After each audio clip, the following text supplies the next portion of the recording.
Maşa və Ayka. Biri var idi, biri yox idi. Bir vaxtlar dünyada iki qız var idi.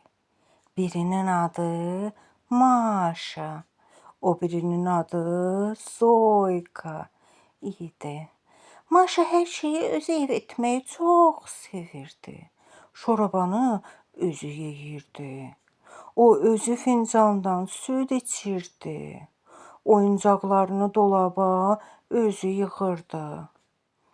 Ancaq Ayka özü nəsə etməyi heç sevmirdi və sadəcə deyirdi: "Ay, istəmirəm. Ay, bacarmıram. Ay, etmirəm." Hər şey ay və ay. Beləliklə onu Zoyka deyil, Ayka çağırmağa başladılar.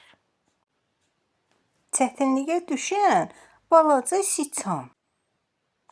Balaca siçan meşədə gəzməyə getdi. Meşə quşu bir budaqda oturmuşdu və balaca siçana dedi: "Meşədə çox uzağa getmə, Cübbələk siçan. Meşə cəngəlliyi, dərə və yarğanlarla doludur. Hansısa dərəyə düşüb məhv olarsan." Balaca siçan ona qulaq asmadı. Sıx meşəyə girdi. Orada nə cığır var, nə də yol. Hər tərəf divar kimi ağaclarla örtülmüşdü. Balaca siçan getdi və böyük, qaranlıq dərəyə düşdü. Dərə çox dərin idi.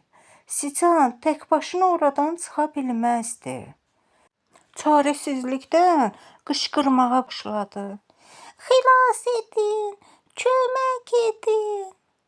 Meşə quşu onun incə səsini eşidib tez Maşanın yanına uçub dedi: "Maşa, Maşa, balaca siçan dərəyə düşdü. Maşa." Maşa da şıltaq Aykanın yanına qaçdı. Ayka, balaca siçan, xilas etmək lazımdır. Dərin dərəyə düşüb, orada məhv olacaq. Ayka da həmişəki kimi cavab verdi: "Ay Maşa, sən nə deyirsən?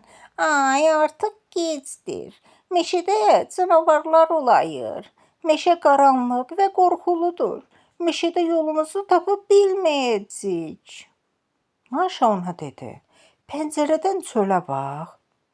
Ayka pəncərədən baxdı və gördü ki, sıx ağaclı meşə gecə, gündüz işığı kimi par-par parıldayır. Sincablar şamlarla şam ağacında oturublar. Dovşanlar fənərlərlə cığırlarda tullanırlar. Atəş böcəkləri çəmənlikdə işıqlarını yandırıblar. Ay meşənin arxasından çıxıb dedi: "Ayıb olsun sənə Ayka. Qorxaq olma. Mən sizin üçün yolu işıqlandırıb göstərəcəm." Ayka dərindən ah çəkib dedi: "Yaxşı, gedək." Maşanın əlindən tutdu və evdən çıxdılar. Ay işıq saçır, yol gümüşü rəngdə parıldayırdı. Cəngəllikdə canavarlar ulayırdı, amma işıqlı yola çıxmağa cəsarət etmirdilər. İşıqlar və fənərlər onları qorxudurdu. Qızlar qaranlıq dərəyə yaxınlaşdılar. Gördülər ki, dovşanlar, sincablar dərənin ətrafında tullanır, fırlanır.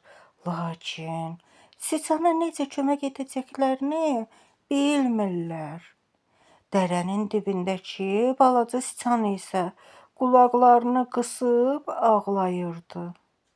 Maşa kəmərini çıxartdı və Ayka da ona dedi: "Ay, ayaqqabımı kəmərə bağla. Mən hələlik bir ayağımın üstündə dayanaram."